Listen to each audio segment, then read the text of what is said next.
રાજકોટની અહીં નિવૃત્તિ બાદ પણ લાંચની લાલચ યથાવત દેખાઈ રહી છે। નિવૃત્તિ બાદ પણ લાંચનો મોટો વહીવટ ઝડપાયો છે। એસીબીએ નિવૃત્ત ઇન્સ્પેક્ટર સહિત 3 સામે ગુનો નોંધ્યો। એરિયર્સ બિલ મંજૂર કરવા 50,000ની લાંચ માંગી। એસીબીએ આસિસ્ટન્ટ એકાઉન્ટન્ટ ઓફિસર રવિકુમારની ધરપકડ કરી છે। નિવૃત્તિ બાદ પણ શૈલેષ ચૌહાણ ઓફિસનો વહીવટ કરતા હોવાની વિગત મળી રહી છે। ભુજરમાં રહેતો હતો જૂની રાજકોટની ઓફિસનો આ નિવૃત્ત અધિકારી જે નિવૃત્તિ બાદ પણ વહીવટ કરતા હોવાનું સામે આવ્યું છે। જો કે હવે એસીબીએ તેમના વિરુદ્ધ કાર્યવાહી કરી છે અને તેમને પકડી પાડ્યા છે।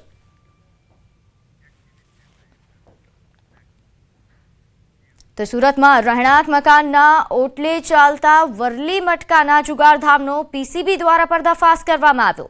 પૂર્ણા વિસ્તારમાં ભૈયાનગરની વિશ્વકર્મા સોસાયટીમાં જુગારધામ ઝડપાયો। અહીં મુંબઈથી જાહેર થતા મિલન ટાઈમ અને ટાઈમ ઓપન બંધના આંકડાઓ પર સટ્ટો લેવાતો હતો। મહિલા સહિત 4 શખ્સોને પોલીસે રંગે હાથ ઝડપી પાડ્યા છે। કુલ 60,000થી પણ વધુનો મુદ્દામાલ કબજે કરવામાં આવ્યો। આ ઉપરાંત પર્વત પાટિયાના 2 મુખ્ય બુકીઓને વોન્ટેડ જાહેર કરવામાં આવ્યા છે। આંતરરાજ્ય સટ્ટાબાજીના તાર હોવાની પણ આશંકા છે। તો પંચમહાલમાં બાળ લગ્ન અટકાવવા માટે તંત્ર એક્શન મોડ પર દેખાઈ રહ્યું છે। ઘોગંબામાં સમાજ સુરક્ષા વિભાગ દ્વારા તપાસ હાથ ધરાઈ। સગીરાના નિકાહ કરાયાનું સામે આવ્યું। 9 લોકો સામે ફરિયાદ નોંધાઈ છે। માતા પિતા મૌલવી સહિત 9 સામે ફરિયાદ દાખલ કરવામાં આવી। પોલીસે ગુનો નોંધીને હવે તપાસ હાથ ધરી છે।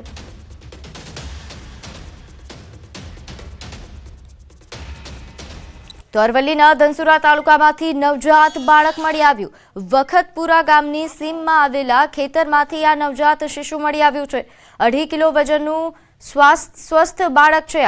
8 જેટલા યુવાનો રમી રહ્યા હતા તે દરમિયાન રડતા બાળકનો અવાજ સંભળાયો। સ્થળ પર પહોંચતા તેમને બાળક નજરે પડ્યું। ધનસુરા સામૂહિક આરોગ્ય કેન્દ્ર ખાતે તેમને હાલ બાળકને ખસેડવામાં આવ્યું છે અને પ્રાથમિક સારવાર કરવામાં આવી રહી છે। ધનસુરા પોલીસે સમગ્ર મામલે વધુ તપાસ હાથ ધરી। બાજુમાં મારા કાકો બોલાવ્યા કે કોક રોવે છે એમ કરીને એટલે મેં ત્યાં જોઈને જોયું એક બાળક અવસ્થાની હાલતમાં એમને પડ્યું હતું। નવજાત બાળક હતું। તેને અમે સારવાર કરવા સરકારી દવાખાનામાં ધનસુરા લઈને આવ્યા છીએ। તો 1 વર્ષ પૂર્વે પોરબંદર નગરપાલિકાને મહાનગરપાલિકા જાહેર કરવામાં આવી હતી। ત્યારથી પોરબંદર મહાનગરપાલિકામાં વહીવટદાર શાસન ચાલી રહ્યું છે। આ દરમિયાન પોરબંદર જિલ્લા ભાજપ પ્રમુખ ડોક્ટર ચેતના તિવારીએ મુખ્યમંત્રી ભૂપેન્દ્ર પટેલને પત્ર લખીને મનપાની કામગીરીમાં સંકલનના અભાવ અને નાગરિકોની વિકાસ તથા મૂળભૂત સુવિધાઓ ન મળતી હોવાનો આક્ષેપ કર્યો। પત્રમાં મનપા કમિશનર સામે પણ અસંતોષ વ્યક્ત કરવામાં આવ્યો છે અને જણાવાયું છે કે મહાનગરપાલિકા બન્યાને 1 વર્ષ પૂર્ણ થયું છે, છતાં નાગરિકોને જે વિકાસ સુવિધાઓ અને સુવ્યવસ્થિત વહીવટની જે અપેક્ષાઓ છે તે પૂર્ણ નથી થઈ। બીજી તરફ મનપા કમિશનરે વિકાસ કાર્યો અને નાગરિકના પ્રશ્નો અંગે સંકલનમાં કામગીરી થઈ રહ્યા હોવાનું જણાવ્યું। આ મુદ્દે વિપક્ષ કોંગ્રેસ અને બસપાની પ્રતિક્રિયાઓ બાદ પોરબંદરમાં રાજકીય ગરમાવો વધ્યો છે।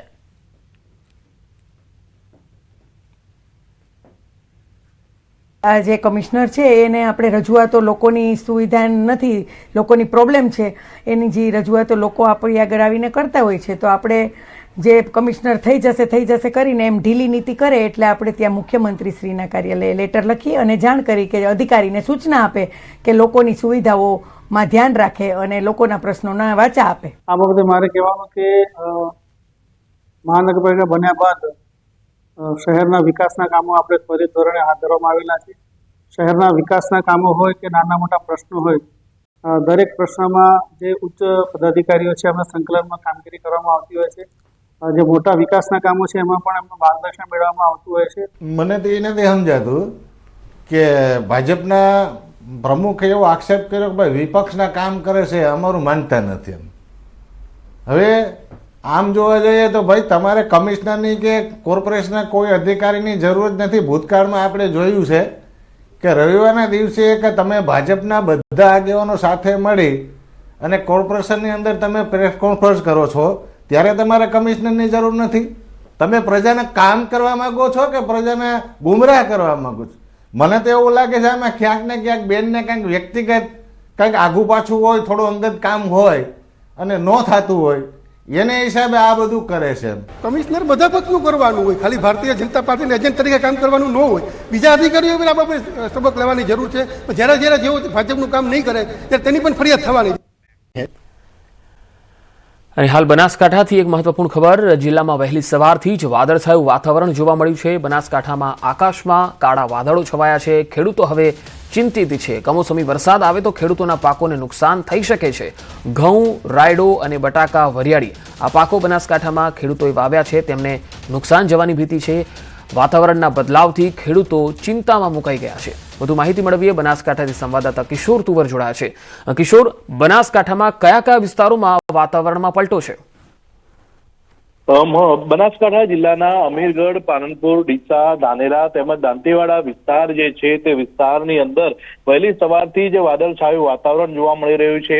આકાશમાં વાદળો છવાતા અત્યારે ખેડૂતો ચિંતિત બન્યા છે, કારણ કે જો કમોસમી વરસાદ આવે તો ખેડૂતોના પાકને નુકસાન થઈ શકે છે. મહત્વની વાત તો એ છે કે ઘઉં, રાયડો, બટાકા, વરિયાળી જેવા તૈયાર પાકો અત્યારે થયા છે. અને જો વાતાવરણમાં બદલાવ થયો છે અને લઈને જો કમોસમી વરસાદ થાય તો જે ઘઉં, રાયડો, બટાકા, વરિયાળી જેવા જે પાક વાવવામાં આવ્યા છે તેમાં નુકસાનની ભીતિ અત્યારે સેવાઈ રહી છે. તેને લઈને બનાસકાંઠાના ખેડૂતો જે છે તે ચિંતિત બન્યા છે. પંકજ.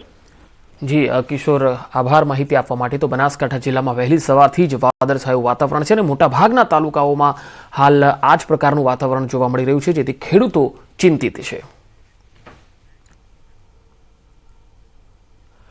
એક તરફ ઉત્તર ભારતમાં પણ બરફવર્ષાનો માહોલ છે. જમ્મુ કાશ્મીરમાં ભારે બરફવર્ષા થઈ રહી છે. અનેક વિસ્તારો અને રસ્તાઓ છે જ્યાં બરફમાં ગરકાવ છે.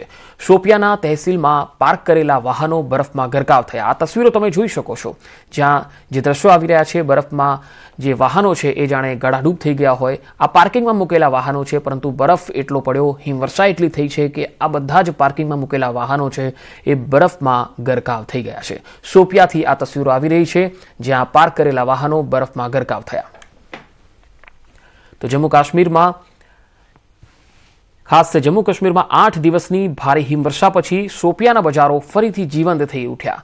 અચાનક થયેલી હિમવર્ષા પછી ડેપ્યુટી કમિશનરની સૂચનાથી મુખ્ય શહેરમાંથી લગભગ 80% બરફ દૂર કરવામાં આવ્યો, જેનાથી લોકોને પણ રાહત થઈ છે. કોંગ્રેસ નેતા હાજી મોહમ્મદ યુસુફે જિલ્લા વહીવટીતંત્ર અને સ્ટાફનો આભાર માન્યો.